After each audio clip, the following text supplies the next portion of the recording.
Hello guys, welcome.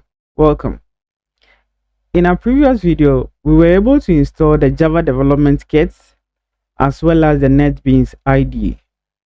Now, these two tools are actually necessary for us to write our Java program, and that is what we are able to have in place. So let's continue. Now, I want to take you through the interface of this particular IDE. If you've not launched yours, go ahead and do that, and then we can go through the video together. Now, when you launch the IDE, there are a couple of things you need to have in mind. We have so many windows. Now, because I have not created any project, you are going to see something like so. Okay, if for whatever reason you're having a start page, that is fine. It is not really any issue, but I have actually closed mine, so you should see a very blank interface like so, with some few instructions at the top and then here as well. So what I'm going to do is I'll create a project, and then I can explore the interface together with you so that you are familiar as to where to go when you want to do a particular thing. All right, now at this project explorer window section here, because you have not created any project, there is what the indication that no project was open. No projects open. So let me go ahead and use this file menus here. The menus here. Click on the file menu, or I can use the new project icon here, but I'll prefer using the file menu. Okay, I'll go here and then just click on that and select new projects, or using the shortcut Control Shift and then N, and this is going to bring up the new project window. Okay, you can go ahead and select, you should go ahead and select Java. Having selected Java in the categories, make sure you select Java. Don't select Java FX, Java Web, or Enterprise Edition. All these things are doing what? Separate stuff. So make sure you select the first option, and that is what we want to explore. Having selected that, let's go to the project here that is associated with this category. We want to select the first project. That is a Java application, not a class library, not a project with existing sources, or free from project. No, we want to select the Java application. Having selected that, let's just go ahead and click on next, and here we have the ability to now give a name to our project and also specify what locations where the project will be stored or saved. Now, I would want you to pay attention to something here. You realize that the project name here is having a default name, Java application 4. It is supposed to be actually 1, but because I have created previous projects, I've created projects with this particular ID, not this particular one per se, but I had a newer version of NetBeans installed, so I've decided to actually uninstall it and use this standard one that I can use for this tutorial series. But because of whatever reason, it is keeping track of the history of the one that I had previously installed. So that is just that. Now you realize that the name of the application was Java application 4. The first letter of the word Java is what? Capital. The second word is also what? Capital A. And all these ones are combined to form the project name. You shouldn't be creating your project with spaces in there like that. No, when you have multiple words, use this camel case notation, the Pascal notation. This is called the Pascal notation, where we have the first letter of the first word capital, and then the first letter of the second word also capital. If you have another word too, it will begin with capital, but all of them are just combined like that, and this is the Pascal notation. Okay, now it means that we need to follow this convention. It is a best practice. You cannot also precede your project name with a number. That is not going to happen. It is going to yell at you. Okay, so if you want to, for whatever reason, begin with a number, then just use a letter. Maybe, I don't know what the project name might be, maybe P, and then you add 4 to it, like that's probably to work. But always follow what best practices. So here I'm just going to name this project first program, capital F, the rest is small, and then the program capital P, RO, and that is it. My project name is intact. I would prefer that I leave the project location and folder and any other information to the default, because look at this. Whenever you install the NetBeans IDE, okay, it creates a folder in your document folder with with the folder name NetBeans project, and that is where all the projects you are going to create with the NetBeans ID are going to be saved or stored. So I think I should just leave it to the default and don't do anything again. Just go ahead and click on finish.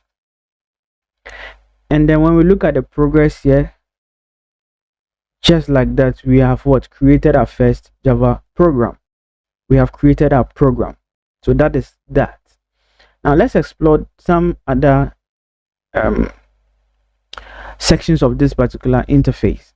So because we have created a project now, when it comes to this project explorer window, we have our project listed. You can have multiple projects open, but I always prefer to have my environment clean.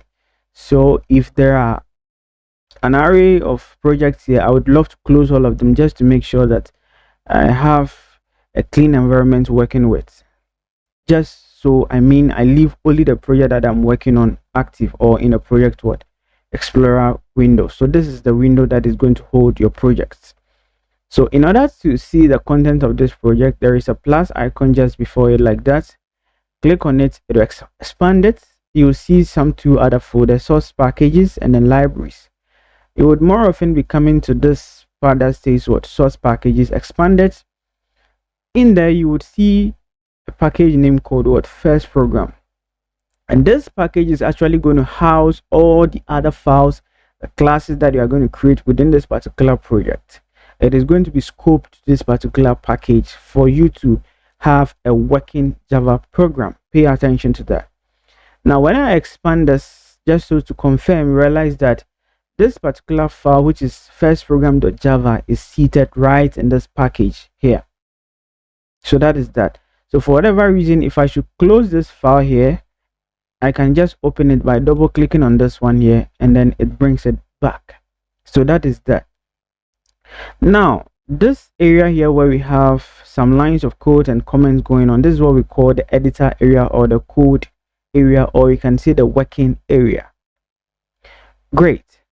Now let's explore some few parts of this working area or the code that we have. At the very top here, we are seeing some instructions to change this license header, blah blah blah. This is what we call a comment. How do you know this is a comment?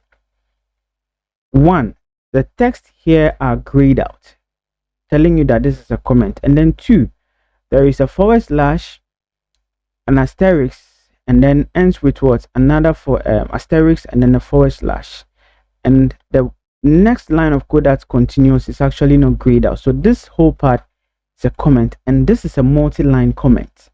We would explore types of comment, comment and then even types of comment when we continue our discussion. But this is a multi-line comment. Just after the comment, we have this package keyword, and then the name of this package is actually first program. I told you something about that. Any file that you are going to create within this first program Java project, they are all going to be scoped to this package, just so to make sure that the libraries necessary or all the imports you are going to make are scoped to this, or targeted to this particular package for you to have a working Java application. So that is that. Now just after that, we also have this alter signature, which is also a comment.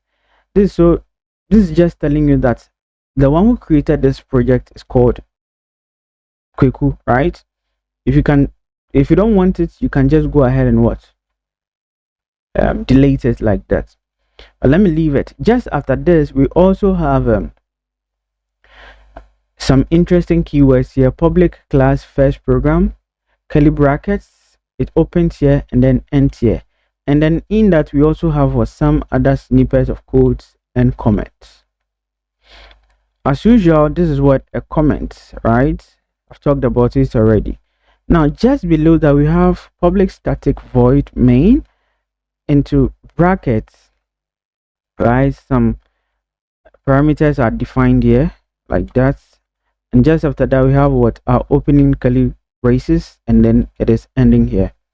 Now, inside this opening and closing curly braces, there is a comment that says that to do code application logic here. This is what you have to know. Java is an object-oriented programming language.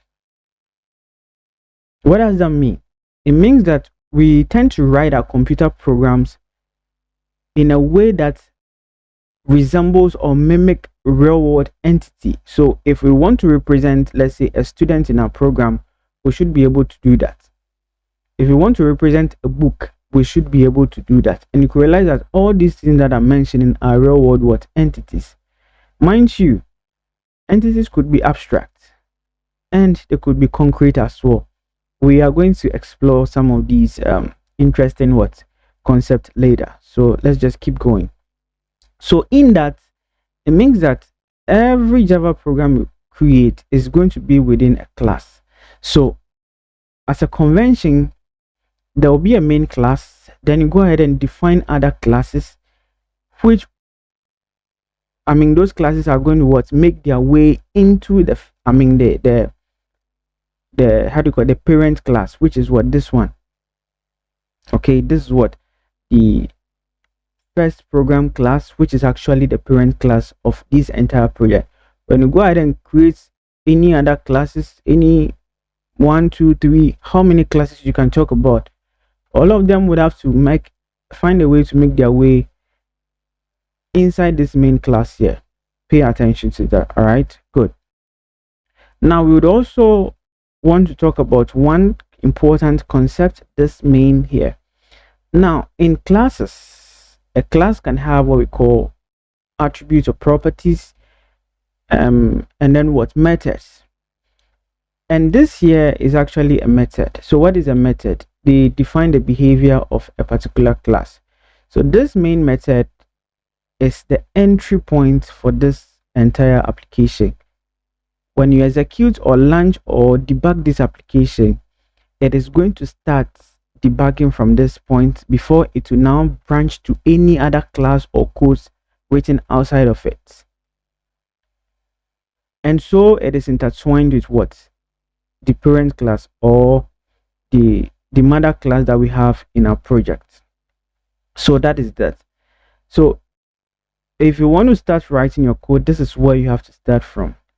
And then if you have any other class to create, you go ahead and create them, connect them however you want to connect them, and then make sure that you have a way of referencing those classes inside the main method here. Okay, now this is where we are going to write our first Java program. But before then, let me touch on another section. Now you realize that we have these numberings here. They actually tell you that you're having, let's say, 100 lines of code, 200 lines of code, 1000 lines of codes in your current file or project. So that is that. Then again, when I should activate my cursor here, I realize that there is a line here that is indicating that, hey, I'm actually on this line of code. So it is a nice thing like this. And these are some benefits of an IDE. We could use a text editor like Notepad to write a Java program, but that is just going to be a pain in the butt. We would have to go through a lot of struggle to get a simple project running, and that we don't want. So we are using a more integrated development environment, which will make our lives easier, and that is why we are using NetBeans. So yes, let's go ahead and write our first Java program, and then we can see what to do next. So where we have the comments to do logic, to do code application logic here, I would go to the end of this comment, then I'll hit enter key or the return key on my keyboard twice just to create some spaces at the top. Now the spaces you create in your project doesn't matter. They only make sure that the code is readable to you, the programmer. But when the application is executed, when the compiler is actually processing this logics, it will ignore all those white spaces, right? So that is that. So I'm just going to type this here, system, capital S. Make sure you type it as such, system.out.println, meaning print line. The println means what? Print line. The other parts, these are just classes that are put in place so that if you want to display something or print something to the console, we can use. So inside these classes on this method, we are also chaining what? The print ln, which is print line. We can also say print, but this does a particular thing. And the print ln also what? Make sure it does a particular thing by printing our instructions on what? Separate lines like that. So we go ahead and open brackets, okay, or parentheses. Then I'll open double quotes. Make sure when you open the quotes, you close it. Now say hello world, hello space world, exclamation. Then I'll say comma. I am learning programming using Java. Then full stop. Then I'll go outside to the very end of this parenthesis or brackets, and then I'll make sure I introduce a semicolon, just so to tell the system or the program that this particular line of code, this is the end. If I don't do that, the program is going to yell at me. It's going to tell me there is an error in my program. Now, having done this, what do you do next? What do you do next? Let's move slowly to the very top part here where we have these icons, okay? And then look for the one that looks like a play button that says run project. That is what you are going to trigger. And you could see when you hover the mouse pointer over it, it is saying that's what? Run project into bracket first program. And you could also use the shortcut, the functional key F6 on your keyboard to do the same.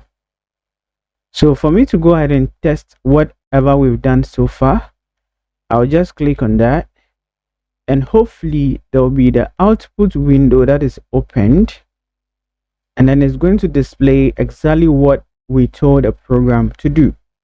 So we are telling the program that go ahead and print these instructions onto the console for us to see, to tell the world that we are learning programming using the Java programming language. And that is exactly what we are seeing in the output window. Yes. So congratulations, you've been able to write your first Java program. You should pat yourself at the back and be like, hey, you're doing well, you're doing well. There are so many other interesting stuff we are going to explore in this entire session. I mean, entire series of videos that we are going to be looking at. So buckle up and be prepared. And that will be it for this particular one. I'll catch you in subsequent ones, but go ahead and like the video and also subscribe to the channel. If this is your first time here, do me a favor by just subscribing to the channel. Also like the video, just so the algorithm or the YouTube can push it to other people to also enjoy. So that is that for this particular. I'm going to catch you in the next one. Until then, keep coding. Keep coding. We are going to build amazing stuff together. Bye.